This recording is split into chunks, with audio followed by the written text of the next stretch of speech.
Benefícios sociais como Bolsa Família, o que o senhor pensa sobre isso? O senhor citou sobre um projeto de desenvolvimento de empregabilidade. O Bolsa Família ele tem alguns mecanismos de porta de saída, foi incluído agora nesse governo. O que o senhor pensa sobre isso? Eu acredito que para um país ainda jovem como o Brasil e como um país que se pretende ser uma das grandes nações do mundo, a gente ficar discutindo o tempo todo dar mais benefícios para as pessoas significa que a gente perdeu a energia de conquistar, de crescer, de criar. A gente vê essa energia na China, a gente vê essa energia no Vietnã, a gente vê essa energia na Índia, que são nossos concorrentes globais, enquanto aqui, não, o Lula vai dar um vale gás. Não, o Lula vai dar agora uma energia elétrica. Não, agora eu vou aumentar o Bolsa Família. As discussões irão nisso, tá? O Flávio e o Lula brigando para ver quem vai dar mais Bolsa Família. O senhor é contra, então?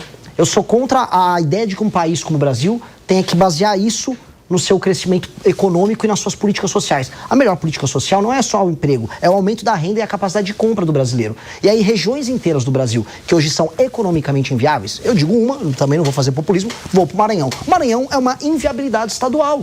No Maranhão, as cidades elas se sustentam só com dinheiro vindo dos outros estados. E a maior parte das pessoas, ou grande parte, vive de um misto de benefício do governo, que é aposentadoria, BPC e Bolsa Família, e o sistema político fica lá com o pires na mão pedindo grana. Não dá para viver assim, não dá para pagar essa conta. É por isso que o imposto tá caro pro entregador aqui em São Paulo. Eu vou ter que virar, primeiro eu vou escolher um lado. Eu vou ficar com o lado do pagador de imposto e da pessoa que está rendendo. Depois eu vou criar saída para essas pessoas. E a saída dessas pessoas do Bolsa Família vai desde chegar em cidades que estão desesperadamente vivendo de auxílios, especialmente cidades nas regiões norte e nordeste, e fazer frente de trabalho, até trabalharmos com a reforma de competitividade no Brasil, que determine, assim, que o abrir e fechar um negócio, contratar e demitir uma pessoa numa empresa, que correr o risco, né, do dinheiro hoje que está basicamente rendendo na poupança ou com o título do Tesouro, vá para a atividade produtiva e aí, com o Estado trabalhando junto, e eu não tenho problema em colocar o Estado atuando junto, você começa a gerar crescimento econômico nesses lugares. E aí você começa a tirar as pessoas desse mundo auxílio. O que eu aprendi rodando no interior do Nordeste é que as pessoas querem trabalhar, especialmente os mais jovens. Quando eu cresci na região Nordeste, visitando cidades menores, é porque, especialmente o homem jovem, fala, eu não quero viver de auxílio. Eu quero ter grana, eu quero comprar um celular novo. Eu não quero ficar preso nesse circuito. E, entretanto, o que o governo federal está oferecendo, que é essa política da migalha, é achar que o cara, não, pega aí, eu te dou um vale gás, pega um pé de meia aí e vai se arrastando. Eu não consigo aceitar isso. Bolsa Família e outras políticas são para pessoas que estão precisando e não têm condição de trabalhar. Dito isso, nós temos que fazer elas trabalharem. Acácio, por favor. Pegando um gancho nisso, Renan, pacto federativo. A gente tem um pacto federativo muito discutido, muito criticado, mas o pacto federativo é o que a gente tem diante das circunstâncias. Qual é a sua visão sobre o pacto federativo? Tem solução? O ideal é nós mantermos? O que o Renan Santos, presidenciável, pré-candidato à presidência da República, enxerga no pacto federativo? No Brasil, quem paga a banda não escolhe a música. Então funciona assim, os estados que fazem a lição de casa, que enviam mais impostos para o governo federal, eles mandam menos, eles têm menos representação política, eles têm menos deputados proporcionalmente, eles têm, por conta do Senado, da fórmula, por ter menos estados, eles mandam menos no Senado também.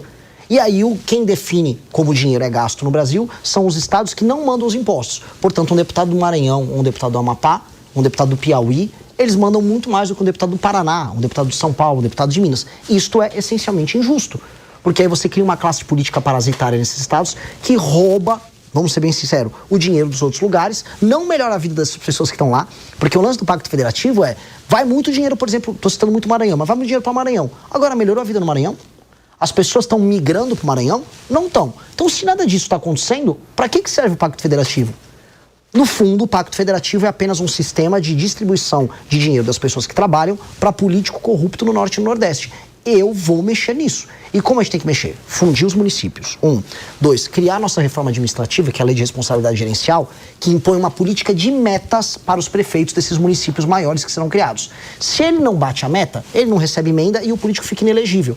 Porque aí eu faço essa elite política que se apropria do dinheiro de quem trabalha das outras regiões, se picar. Meu querido, se você não conseguir entregar resultado como prefeito, não aumenta a cobertura de esgoto, não aumenta a atividade econômica no teu município, não aumenta o desempenho da sua escola no ranking do Saeb, por exemplo, o bicho vai pegar. Você não vai poder participar de eleição nem ter o partido no estado. Sabe o que vai acontecer? Na hora, os Kassabs, os Valdemares vão correr para ter bons administradores políticos. Até porque, no fim do dia, o que eu quero condicionar o fundo partidário e o fundo eleitoral vem do desempenho dos prefeitos e não dos deputados. partir do momento que a gente coloca essa cenourinha na frente como um estímulo e do outro lado a gente coloca a punição caso eles não batam as metas, aí a gente cria um novo jogo. Que aí o dinheiro que saiu de São Paulo, primeiro, vai precisar sair cada vez menos dinheiro de São Paulo para ir sustentar outros lugares. E 2, esse dinheiro, quando chega lá, ele é bem gerido e melhora a vida das pessoas. Aí se torna bom para todo mundo e aí é um pacto. Um pacto, ele é pactuado entre as partes, ele é meio que bom para todo mundo. Do jeito que tá, é um roubo federativo. Você tira de uns para um político ladrão roubar. Tanto que eu vou falar isso nessas regiões, eu vou pro Maranhão amanhã e vou falar isso para ele e a população concorda comigo. A população fala, pô, mas é verdade. Tá chegando todo esse dinheiro e não sobra nada? Sim, não sobra nada. O senhor comenta, o Túlio, só um pouquinho, fazer esse laço aqui rapidamente. O senhor faz uma fala muito direta, percebemos uma certa eloquência, uma virtude na própria oratória do senhor, mas uma comunicação jovem. E aquele idoso, aquela senhora que está no ônibus, que levanta de madrugada, que não olha o TikTok, que não acompanha um canal fechado, que não acompanha a Jovem Pan, uma rede social. Como que vai ser essa conversa com esse eleitor no dia a dia, que está lá na ponta, de fato, que não leva uma linguagem como a que o senhor está usando aqui? Eu acho que ele vai gostar. São pessoas que votaram no Lula, que é muito direto na fala, que no Bolsonaro, que é muito direto na fala. Essas pessoas apenas não me conhecem. E o que eu estou falando para elas tem uma força muito grande, que é a força da verdade. A verdade cativa, a verdade quebra preconceitos, a verdade uma hora vai tocar o coração delas. E eu confio muito nisso. E quando eu falo com essa veemência, não é nem que eu sou treinado, eu nem me considero um grande orador. Mas eu realmente, assim, eu falo de coração essas coisas pra vocês. Eu falo, a gente precisa fazer isso. É tão claro que, sei lá, o prefeito de uma cidade inteira do Piauí tá sendo canalha com a população e tá roubando o trabalho de um dono de uma loja de material de construção, sei lá, no sul de Minas. A gente tá vendo isso acontecer. E aí vem a raiva. A raiva, ao mesmo tempo vem também a indignação, vem a criatividade em procurar uma solução. Esse tipo de coisa, eu acho que cativa. Se não cativar também, aí paciência, né? As pessoas querem só ser enganadas por propaganda. Túlio, por favor. Olha, Renan, a gente vê em você um idealismo muito forte, né? O problema, às vezes, e o nosso papel aqui é questionar que, às vezes, o idealismo se distancia da prática, né? Às vezes a gente não consegue colocar em prática, muito embora a gente vê que você insiste nas suas ideias. Vendo um pouco as suas ideias, eu vejo uma ambição muito grande de construir um Brasil, como é que é? Forte, livre e poderoso, alguma coisa assim, né? Esse homem é muito bom, conhece os nossos livros, exatamente. Eu tive que estudar para poder te entrevistar aqui. Mas eu vejo ali questões que passam, por exemplo, a política externa brasileira, né? Uma questão fundamental hoje em dia. A gente não vive mais um multilateralismo no qual as relações comerciais são pautadas pelo diálogo, o Brasil pode ficar numa posição mais neutra, que não tem problema. Eu vou relembrar aqui, na época da Segunda Guerra Mundial, que Getúlio Vargas inicialmente tinha um alinhamento com Hitler. Depois ficou neutro, viu que o lado não era muito bom, e aí quando veio Oswaldo Aranha, que era alinhado aos Estados Unidos, um grande diplomata, convenceu Getúlio Vargas a entrar no lado dos Estados Unidos na guerra. Entrou, aquela expressão, a cobra vai fumar, inclusive é do Exército Brasileiro, e ato seguinte, o Brasil se posicionou e liderou o processo na ONU. Oswaldo Aranha foi o presidente daquela Assembleia, que inclusive fez aquela divisão dos dois estados, Israel e Palestina. Foi um brasileiro ali na Convenção da ONU que fez isso, pelo posicionamento que ele adotou. Eu vejo nas suas obras, às vezes, alguma preocupação em criticar um alinhamento com os Estados Unidos, quando você critica Jair Bolsonaro, e também de criticar um alinhamento ideológico à esquerda de Lula. Aí eu te pergunto, como que você vai fazer hoje, pragmaticamente, em relação a essa divisão que o mundo tem? Você iria se posicionar a favor dos Estados Unidos e Israel na guerra do Irã? Ia ficar neutro? Ia se posicionar a favor do Irã? Como que você vai negociar as terras raras? Vai negociar só com os Estados Unidos? Vai negociar com o mundo inteiro? Enfim, qual a postura na política externa brasileira que o Brasil hoje deve adotar em relação a esse cenário desafiador e a esse projeto ambicioso que você quer de um Brasil forte, livre e soberano? Sim, e excelente pergunta. E a urgência de um mundo que está cada vez mais em crise. A gente está vendo conflitos no Irã, na Ucrânia, talvez já um conflito em Taiwan. A gente está vendo esse mundo se moldando agora uma nova guerra cada vez mais quente entre Estados Unidos e China.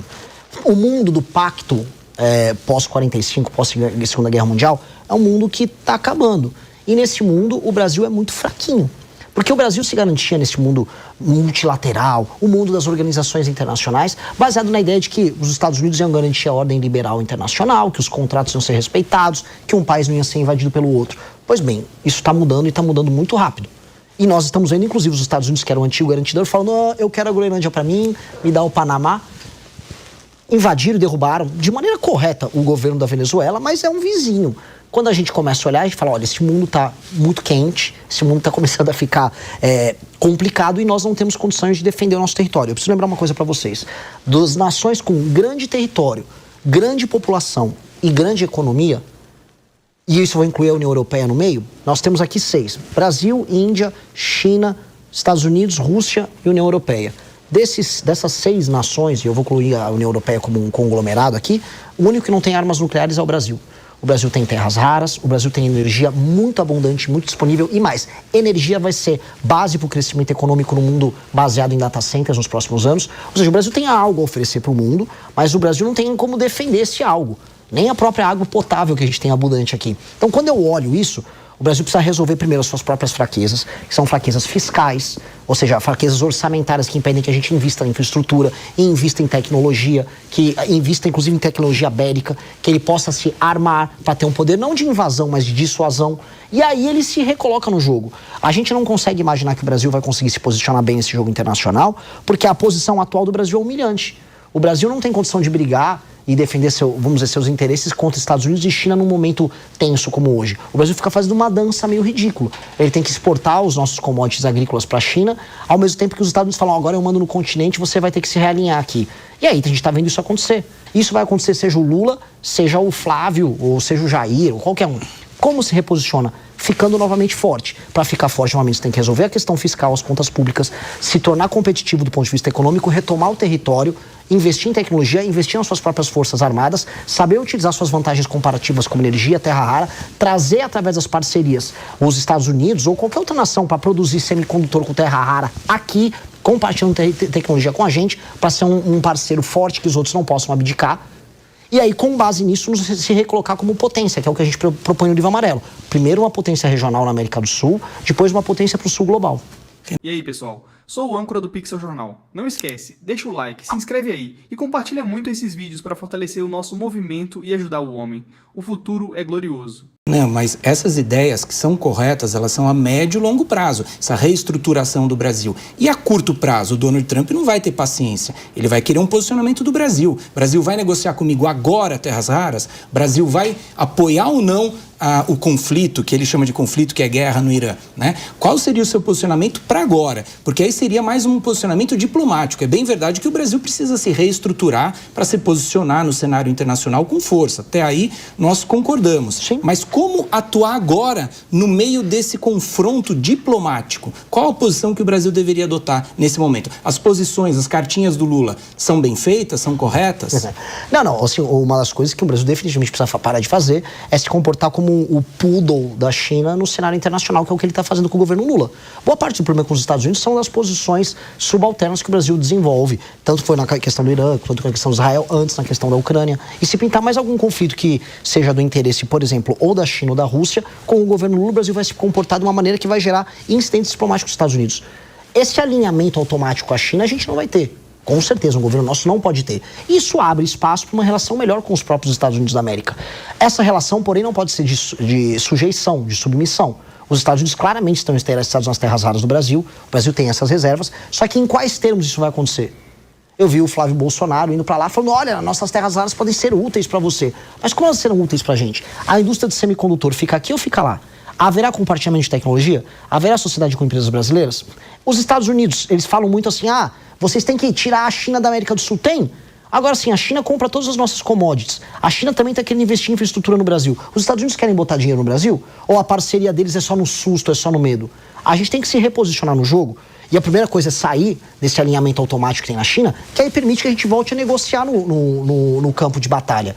Hoje nós estamos numa posição de alinhamento automático. E alinhamento automático submisso. E essa posição a gente tem que sair definitivamente. Eu concordo que há uma inevitabilidade nas Américas em lidar com os Estados Unidos. Até porque os Estados Unidos acham que a região como um todo é uma reserva estratégica para eles. Dito isso, entendendo que eles querem ter um controle sobre essa reserva estratégica, nós somos a maior nação da América do Sul. E isso vai precisar ser respeitado e eles assim o respeitam. Como construir isso? Eu acho que passa por esse realinhamento internacional. Vai abrir um espaço de uma discussão que vai ser boa pra gente. A gente segue girando aqui os convidados com diversos assuntos, entrevistando hoje Renan Santos, que é o presidente do Missão e que deverá também disputar a presidência da República e que, se eleito, quer ter uma divisão ou rever o estado ou a cidade do Rio de Janeiro.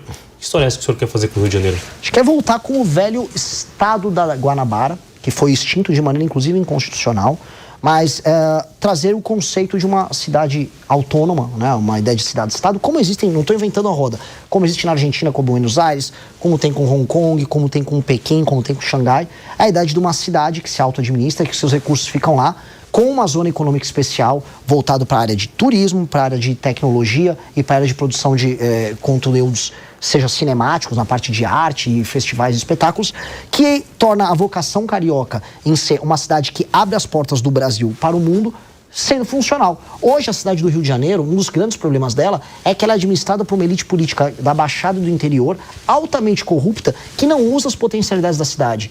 O Brasil, em grande medida, é conhecido mundialmente por conta do Rio de Janeiro. Eu considero um erro. O Brasil é mais do que apenas o Rio de Janeiro. Mas o Brasil também é o Rio de Janeiro, e o Rio de Janeiro é uma parte muito importante disso. Então, se tornar uma cidade como essa, uma cidade que daqui 20, 30 anos pode ter um status de uma Dubai, uma dessas cidades globais que recebem investidores internacionais, uma cidade que mistura entretenimento com segurança e com o bem viver, é uma cidade que o Rio de Janeiro tem potencial total de ser. E entregar essa autonomia para o Rio de Janeiro significa reconhecer esse status especial. Até porque o Rio, verdade seja dita, ele está num lento processo de decadência desde que ele deixou de ser capital. E esse lento processo de decadência é um processo muito triste. Você vai no Rio de Janeiro, você vê a potencialidade, o mundo vê isso, mas ela nunca se realiza. Eu acho que essa seria a forma de realizar essa potencialidade do Rio. André, por favor. O senhor comentou que popularidade foi feita para ser derretida, pensando em projetos que podem ser impopulares. O senhor, pensando nisso, apoiaria o fim da reeleição? Com certeza. Com certeza. Eu acho que a reeleição foi somente no Executivo? No Legislativo não acho problemático. Agora, no Executivo, sim. Porque a demanda da gestão pública fica toda construída dentro de um calendário eleitoral. E você nunca consegue construir base, porque quem pode fazer parte da base política se torna seu adversário. E em 4 anos, essas ideias que o senhor disse, tanto internacional quanto no Rio de Janeiro, o senhor não conseguiria, então, executar? Em grande parte eu conseguiria, mas aí eu poderia fazer meu sucessor, que poderia tocar isso, até porque eu não tenho interesse nenhum em perpetuar no poder. Eu teria interesse em andar com essa agenda. Eu quero ser visto na história como um grande reformista. Uma pessoa que pegou o Brasil no Estado, apontou uma direção e tocou ela. E eu gastaria todo o meu capital político nisso. Todo. Sob essa perspectiva de reformista, na sua opinião, quem foi o presidente mais reformista do Brasil, se é que nós tivemos um presidente reformista até aqui? Eu poderia citar dois. Tanto o Kubitschek tinha uma imaginação de Brasil diferente, uma imaginação de desenvolvimento de nação para o Brasil, e o Fernando Henrique Cardoso. Ambos têm muitas falhas. O Kubitschek deixou uma crise econômica para os sucessores. O Fernando Henrique Cardoso era ainda um homem do tempo dele, no sentido de estar preso naquele consenso social democrático e tal. Dito isso, foram presidentes que tentaram imaginar um Brasil diferente. E isso tem algum mérito, porque a maior parte dos outros presidentes não tentaram imaginar praticamente nada. Então, eu cito os sucessores do Fernando Henrique Cardoso. Eu poderia até citar, assim, em termos de tentar fazer algo diferente, até o Collor tentou, mas depois foi apenas um vazio. O PT, até hoje, acho que esse governo do Lula, ele é o pior de todos os governos que o Lula fez, o PT parece que ficou tentando trocar o pneu do carro com o carro andando. Ele continuou com a agenda econômica do PSDB, quando o Lula entrou em 2003, aí depois, não, mas não vou fazer muitas reformas não vou agestar muito, vou só, sei lá, vou dar um Bolsa Família aqui, vou aumentar a bancarização, vou endividar as pessoas, mete um ProUni e vê o que acontece. Na prática, eles não imaginaram um país diferente. E aí, esse governo atual do Lula não tem absolutamente nada disso. Então, grandes presidentes que eu colocaria como referência, acho que especialmente o Kubitschek, ele imaginou um Brasil para além do litoral, e acho que isso tem um mérito muito grande. Que é o Brasil hoje que está dando certo, o Brasil do agro.